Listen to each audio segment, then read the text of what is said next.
तर आपण अमाईन्सच्या chemical reaction सुरू केल्या होत्या. आज आपण नेक्स्ट केमिकल रिॲक्शन बघणार आहोत. ती आहे reaction with nitrous acid. Okay, nitrous acid means HNO2. Okay, ह्याला काय म्हणलेलं आहे, नायट्रस ॲसिड असं म्हणतात. जर आपल्याला नायट्रिक ॲसिड कसं लिहितात बघा, HNO3. नायट्रिक ॲसिड कसं लिहितात, HNO3.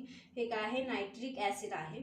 आता ही जी रिॲक्शन आहे ती इन सिटू आपल्याला करायची आहे, म्हणजे रिॲक्शन मिक्सचरमध्ये ही रिॲक्शन होणार आहे, त्याला इन सिटू असं म्हणलं जातं.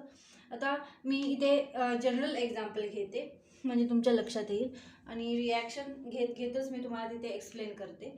आता इथे मी RNH2, इथे मी प्रायमरी अमाइन घेतलेला आहे. Okay, primary amine is treated with nitrous acid. Okay, HNO2. मी असं लिहिते HONO. This is nitrous acid. Okay, this is nitrous acid plus HCl in presence of NaNO2 plus HCl. आता हे HCl आपल्याला काय घ्यायचं आहे, एक्सेसमध्ये घ्यायचं आहे, आणि ही जी रिॲक्शन आहे ती आपल्याला 0 to 5 डिग्री सेल्सिअसला करायची आहे, म्हणजे कोल्ड कंडिशनमध्ये करायची आहे. म्हणजे ही जी रिॲक्शन आहे ती आपण आईस बाथमध्ये करणार आहोत. ओके, सपोज आता इथे बघा काय होईल, इथे काय घेतलेलं आहे, मी प्रायमरी अमाइन घेतलेला आहे. ओके, आणि ते कशाबरोबर मी ट्रीट केलं, नायट्रस ॲसिड बरोबर ट्रीट केलं. आता नायट्रस ॲसिड कसं फॉर्म झालं बघा. आता हे NaNO2 प्लस आपण HCl घेतलेलं आहे, मी इथे तुम्हाला दाखवते रिॲक्शन. NaNO2 प्लस HCl, आणि हे जे HCl घेतलेलं आहे ते आपण एक्सेसमध्ये घेणार आहोत. ओके, आता इथे काय होईल, NaCl बाहेर पडेल, NaCl प्लस राहिलं काय, HNO2. ओके, म्हणजे तुम्हाला काय मिळालं, इथे नायट्रस ॲसिड मिळालं. Okay, this is nitrous acid. आणि हे जे तुम्हाला नायट्रस ॲसिड मिळालेलं आहे ते तुम्ही इथे रिॲक्शनसाठी यूज करणार आहात. आता ही जी रिॲक्शन आहे ती रिॲक्शन मिक्सचर म्हणजे इन सिटू रिॲक्शन होते. म्हणजे बघा, सपोज इथे टेस्ट ट्यूब आहे. ओके, टेस्ट ट्यूब आहे, आणि टेस्ट ट्यूबमध्ये तुम्ही काय घेतलेलं आहे, तर प्रायमरी अमाइन घेतलेलं आहे. ओके, इथे काय घेतलं, प्रायमरी अमाइन घेतलं. त्यानंतर तुम्ही काय ॲड करणार आहात, NaNO2 ॲड करणार आहात, आणि एक्सेस HCl ॲड करणार आहात. ओके, म्हणजे तुम्हाला काय मिळेल, इथे नायट्रस ॲसिड बरोबर रिॲक्शन होईल तुमची, आणि तुम्हाला प्रोडक्ट मिळेल. आता इथे प्रोडक्ट काय मिळेल बघा, this are N and this N, म्हणजे RN2 plus Cl minus. Okay, म्हणजे तुम्हाला अल्काइल डायझोनियम हलाइड, म्हणजे इथे काय मिळालेलं आपल्याला, अल्काइल डायझोनियम क्लोराइड मिळाले. Okay, this is alkyl diazonium chloride. Okay, alkyl diazonium chloride. आता इथे बघा, डाय means 2, azo means nitrogen. Okay, त्यामुळे त्याला काय म्हणलेलं आहे, अल्काइल डायझोनियम क्लोराइड हा सॉल्ट मिळेल तुम्हाला. आता राहिलं काय बघा, 2 हायड्रोजन, इथे 1 हायड्रोजन आहेत, म्हणजे इथे 4 हायड्रोजन, आणि ऑक्सिजन किती, 2, म्हणजे तुम्हाला टॉईस ऑफ H2O बाहेर पडेल. ओके, टॉईस ऑफ H2O बाहेर पडेल. काय केलं आपण, प्रायमरी अमाइन घेतलं, नायट्रस ॲसिड बरोबर ट्रीट केलं. आता मी हे HCl इथे का लिहिलेलं आहे, कारण आपण HCl हे एक्सेसमध्ये घेतलेलं आहे, सो मी हे HCl पण इथे लिहिलेलं आहे. आता पुस्तकामध्ये तुम्हाला ते दिलेलं नाही आहे, मी इथे का लिहिलं आहे, तर ते बॅलन्सिंगसाठी लिहिलेलं आहे. पुस्तकामध्ये तुम्हाला Cl मायनस ही लिहिलेलं नाही आहे. आता इथे बघा, N2 प्लस चार्ज जिथे असतो तिथे Cl मायनस, म्हणजे मायनस चार्ज ही तिथे प्रेझेन्स असतो त्याच्या बाजूला.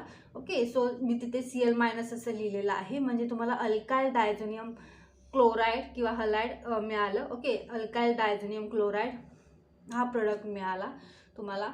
तर बघा, primary amine is treated with nitrous acid in presence of NaNO2 in excess of HCl.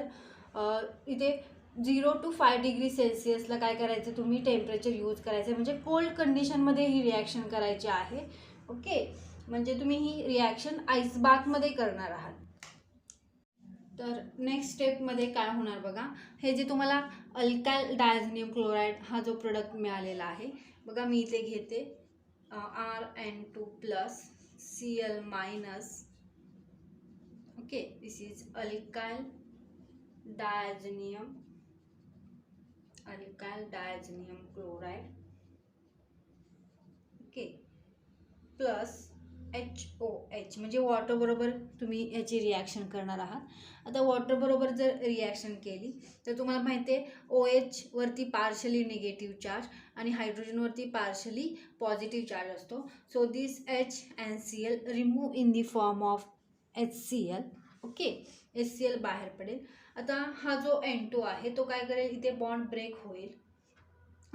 Okay, तुम्हाला माहिती आहे N2 काय आहे, गुड लिव्हिंग ग्रुप आहे, म्हणजे इथे मी तुम्हाला पुढे दाखवते N2 बाहेर पडेल।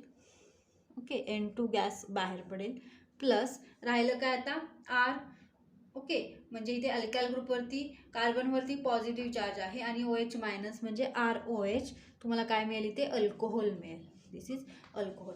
आता N2 गॅस बाहेर पडलेला आहे। N2 काय आहे, गुड लिव्हिंग ग्रुप आहे। नायट्रोजन बघा इथे नायट्रोजनमध्ये ट्रिपल बॉन्ड आहे।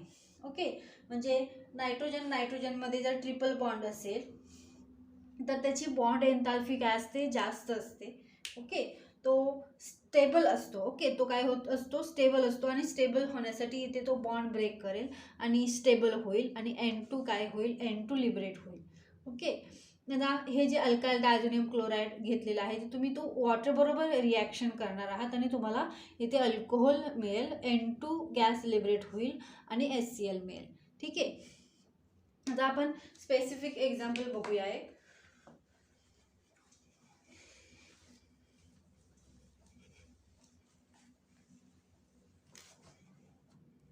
बघा इथे मी घेते CH3 CH2 NH2, this is ethanamine plus treated with HNO2, this is nitrous acid plus HCl।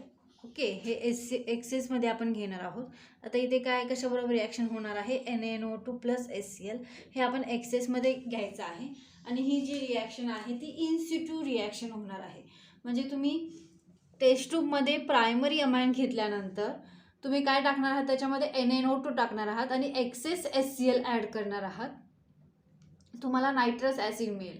Okay, आता इथे काय होईल बघा, CH3 CH2 N and this N CH3 CH2 N2 मिळेल तुम्हाला। नायट्रोजनवरती पॉझिटिव्ह चार्ज येईल आणि Cl मायनस। ओके, आता इथे राहिलं काय बघा, this is ethyl diazonium chloride. Okay, this is ethyl diazonium chloride plus आता राहिलं काय, हे दोन हायड्रोजन, इथे एक आहे इथे एक आहे, म्हणजे 4 हायड्रोजन आणि ऑक्सिजन किती आहेत, 2। सो टॉईस ऑफ H2O बाहेर पडेल। ओके, टॉईस ऑफ H2O बाहेर पडेल। त्यानंतर बघा इथाइल डायझोनियम क्लोराईड हा जो सॉल्ट मिळालेला आहे तो कशाबरोबर रिॲक्ट होईल, पुन्हा वॉटर बरोबर रिॲक्शन होणार आहे त्याची। मी इथे लिहिते CH3 CH2 N2 plus Cl मायनस, this is ethyl diazonium chloride plus HOH water. Okay, OH वरती पार्शली निगेटिव्ह चार्ज, हायड्रोजनवरती partially positive charge, so this positively charged and this negatively charged chlorine, so remove in the form of HCl plus इथे काय होणार आहे, हा bond इथे break होणार आहे आणि N2 बाहेर पडेल। N2 काय आहे, गुड लिव्हिंग ग्रुप आहे आणि तो स्टेबल फॉर्ममध्ये असतो N2। ओके, सो N2 बाहेर पडेल। आता इथे तुम्हाला काय मिळेल, CH3 CH2OH, तुम्हाला काय मिळालं इथे, इथेनॉल मिळालं, दिस इज इथेनॉल। तुम्हाला पेपरमध्ये असंही क्वेश्चन येईल, how will you prepare ethanol from ethanamine. Okay, ethanol from ethanamine, तुम्हाला हे समजलं पाहिजे। ही रिॲक्शन जी आहे ती रिॲक्शन विथ नायट्रस ॲसिड बरोबर रिॲक्शन आहे आणि तुम्ही इथे NaNO2 प्लस एक्सेस HCl बरोबर रिॲक्शन करायची आहे, म्हणजे तुम्हाला इथे नायट्रस ॲसिड मिळेल आणि ही जी रिॲक्शन आहे ती इन सिटू प्रिपेअर्ड आहे। ओके, म्हणजे रिॲक्शन मिक्सचरमध्येच ही रिॲक्शन होते, त्याला इन सिटू असं म्हटलं जातं। तर काय मिळालं इथे तुम्हाला, this alkyl diazonium chloride is treated with water and to form a ethanol, तुम्हाला इथेनॉल मिळेल। आता N2 आहे तो गुड लिव्हिंग ग्रुप आहे, हे तुम्हाला माहिती आहे। आता जर तुम्हाला असं विचारलं की इथाल डायझोनियम क्लोराईड. ओके, म्हणजे मी इथे लिहिते CH3 CH2N2. ओके, तर हे काय आहे तर इथाल डायझोनियम आहे. किंवा मी इथे बेन्झिन डायझोनियम घेते. Okay, N2+. ओके, हे काय आहे बेन्झिन डायझोनियम आहे. किंवा मी हे N2+ असं लिहिण्यापेक्षा this is benzene diazonium and this is ethyl diazonium. मग तुम्हाला हे असंही विचारतील की बेन्झिन डायझोनियम स्टेबल आहे का, इथाल डायझोनियम हा जो हे काय आहे. मग तुम्हाला असंही विचारतील इथाल डायझोनियम स्टेबल आहे का, बेन्झिन डायझोनियम स्टेबल आहे. तर स्टेबल कुठलं आहे तर बघा, मी ते तुम्हाला दाखवते. आता हे जर आपण असं घेतलं benzene diazonium. Okay, this is benzene diazonium. आता जर इथे बघा रेझोनन्स आहे, इथे डबल बॉन्ड, सिंगल बॉन्ड आणि पॉझिटिव्ह चार्ज. जर हे असं असतं बघा, डबल बॉन्ड, सिंगल बॉन्ड आणि पॉझिटिव्ह चार्ज असतो, तर तिथे रेझोनन्स फॉर्म होतो. ओके, त्यानंतर बघा double bond, single bond, negative charge असतो, तिथेही रेझोनन्स फॉर्म होतो. Double bond, single bond, free radical असेल तिथेही रेझोनन्स फॉर्म होतो. Double bond, single bond, double bond असेल तर ते हे काय असतात, इथे कॉन्ज्युगेशन असतं. ओके, कॉन्ज्युगेशनमध्ये ही सिस्टीम असते, म्हणजे रेझोनन्स इथे आपल्याला फॉर्म होतो. म्हणजे कशामुळे रेझोनन्स होतो तर इथे इलेक्ट्रॉन डिलोकलायझेशन होतं. काय होतं, इलेक्ट्रॉन डिलोकलायझेशन होतं. त्यामुळे काय होतं तिथे रेझोनन्स फॉर्म होतो. आता इथे बघा रेझोनन्स कसा फॉर्म झालेला आहे. आपण रेझोनेटिंग स्ट्रक्चर इथे काढूया. आता हा बॉन्ड जो आहे तो इथे शिफ्ट होईल आणि बघा नायट्रोजनवरती काय असते, इथे 3 बॉन्ड फॉर्म होतात नायट्रोजन बरोबर, आणि लोन पेअर असते, ती एक बॉन्ड फॉर्म करते आणि नायट्रोजनवरती पॉझिटिव्ह चार्ज येतो. पण इथे जर हा बॉन्ड शिफ्ट झाला तर नायट्रोजनमध्ये बॉन्ड किती झाले बघा, तर 5 बॉन्ड झाले. म्हणजे नायट्रोजनवरती कधीही 5 बॉन्ड नसतात. सो हा बॉन्ड काय होईल, इथे शिफ्ट होईल. ओके, आणि तुम्हाला काय मिळेल बघा, इथे हा बॉन्ड जर इथे शिफ्ट झाला तर इथे डबल बॉन्ड येईल. ओके, आता इथे पॉझिटिव्ह चार्ज येणार आहे, हे बॉन्ड इथे असेच राहणार. Okay, N+. ओके, इथे N- असं स्ट्रक्चर इथे तयार होईल. त्यानंतर नेक्स्ट स्टेपमध्ये काय होईल तर बघा, हा जो बॉन्ड आहे तो इथे शिफ्ट होईल आणि इथे पॉझिटिव्ह चार्ज येईल. ओके, म्हणजे इथे पॉझिटिव्ह चार्ज आला, हा बॉन्ड इथे शिफ्ट झाला, इथे N+, इथे N-. ओके, हे असं रेझोनेटिंग स्ट्रक्चर फॉर्म होते. त्यानंतर नेक्स्ट स्टेपमध्ये काय होणार आहे बघा, हा बॉन्ड इथे शिफ्ट होईल आणि पॉझिटिव्ह चार्ज इथे येईल. बघा, ते पॉझिटिव्ह चार्ज येईल. ओके, हा बॉन्ड इथे शिफ्ट होईल, हा बॉन्ड इथे शिफ्ट होईल, इथे पॉझिटिव्ह चार्ज येईल आणि हे ॲज इट इज राहील N-. म्हणजे असे रेझोनेटिंग स्ट्रक्चर इथे फॉर्म झालेले दिसतील तुम्हाला. म्हणजे किती रेझोनेटिंग स्ट्रक्चर मिळाले तर तुम्हाला 4 रेझोनेटिंग स्ट्रक्चर मिळाले. आणि जर तुम्ही इथे इथाइल डायझोनियम घेतला म्हणजे CH3 CH2N+. ओके, आणि इथे ट्रिपल बॉन्ड N. ओके, आता हा जो इथाइल डायझोनियम आहे, दिस इज इथाइल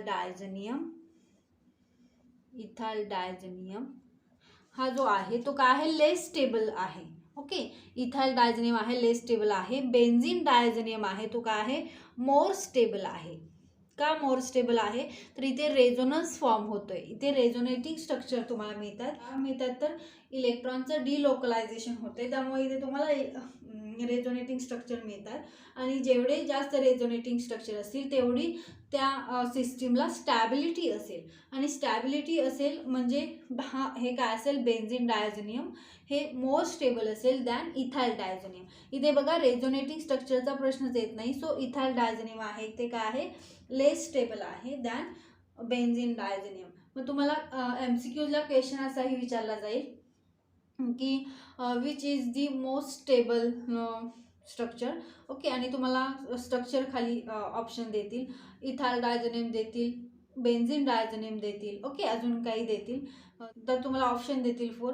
तर काय येईल, बेन्झीन डायझोनियम काय आहे, मोर स्टेबल आहे, कारण तिथे रेझोनन्स फॉर्म होतोय, कारण तिथे इलेक्ट्रॉनचं डिलोकलायझेशन होतंय आणि जेवढे रेझोनेटिंग स्ट्रक्चर जास्त असतील तेवढा तो सिस्टीम म्हणजे ते कंपाऊंड काय असेल, मोर स्टेबल असेल. ओके, मग आपण असंही म्हणलं म्हणजे एनर्जी काय असेल तिथे कमी असेल आणि स्टॅबिलिटी जास्त असेल. आता आपण तुम्हाला माहिती आहे energy is inversely proportional to the stability. Okay, म्हणजे एनर्जी जर वाढली तर स्टॅबिलिटी कमी होईल, स्टॅबिलिटी वाढली तर एनर्जी काय होईल, कमी होईल. हे तुम्ही इथे लिहून घ्या, energy is inversely proportional to the stability. Okay, तर हे काय आहे तर रिॲक्शन विथ नायट्रस ॲसिड आहे. तुम्ही प्रायमरी अमाइन घेणार आहात आणि primary amine he reaction in Situ मध्ये तुम्ही पुढे करणार आहात, म्हणजे NaNO2 plus HCl. Nitrous acid बरोबर ही रिॲक्शन तुम्हाला करायची आहे. तुम्हाला अल्काइल डायझोनियम क्लोराईड हा सॉल्ट मिळेल, तेच तुम्ही अल्काइल डायझोनियम क्लोराईड तुम्ही वॉटर बरोबर रिॲक्ट करणार. वॉटर बरोबर रिॲक्ट केलं तर तुम्हाला काय मिळेल, अल्कोहोल मिळेल. ओके, मग तुम्हाला असंही क्वेश्चन विचारतील, how will you prepare ethanol from ethanamine. मग तुमच्या लक्षात आलं पाहिजे तर हे काय आहे, नायट्रस ॲसिड बरोबर इथे रिॲक्शन झालेली आहे आणि तुम्हाला इथेनॉल मिळालेलं आहे. हे मी तुम्हाला एक्स्ट्राचं सांगितलं. इथाइल डायझोनियम हे काय आहे, लेस स्टेबल आहे than benzene diazonium. Benzene diazonium आहे ते काय आहे, मोर स्टेबल आहे, कारण ते रेझोनन्स फॉर्म होतोय.